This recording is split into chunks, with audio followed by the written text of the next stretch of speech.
Hello అందరికీ. ఎన్ని పిజ్జాలు, బర్గర్లు వచ్చినా మన ఇండియన్స్కి మాత్రం మిర్చి బజ్జీ ఆల్ టైమ్ ఫేవరెట్ ఉంటుంది. సో అది ప్రిపేర్ చేయడం కోసం మిర్చీస్ని తీసుకొని మధ్యలో ఘాట్లు పెట్టుకొని లోపల ఉన్న గింజల్ని తీసేయాలి.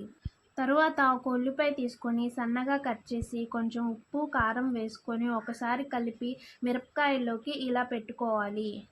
ఒక మిక్సింగ్ బౌల్లో 1 కప్పు శనగపిండి, కారం, ఉప్పు, వాము, కొంచెం వంట సోడా వేసుకొని కొన్ని నీళ్లు పోసుకుంటూ బాగా పిండిని ఈ విధంగా కలిసేదాకా బాగా బీట్ చేసుకుంటూ పిండి మిక్స్ చేసుకొని ఒక గ్లాస్లోకి తీసుకోవాలి.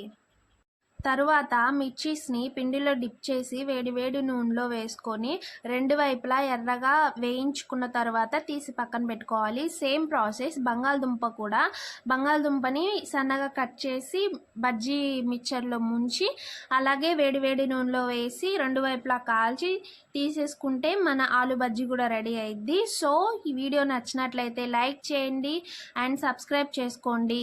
మీ ఫ్రెండ్స్ అండ్ ఫ్యామిలీకి షేర్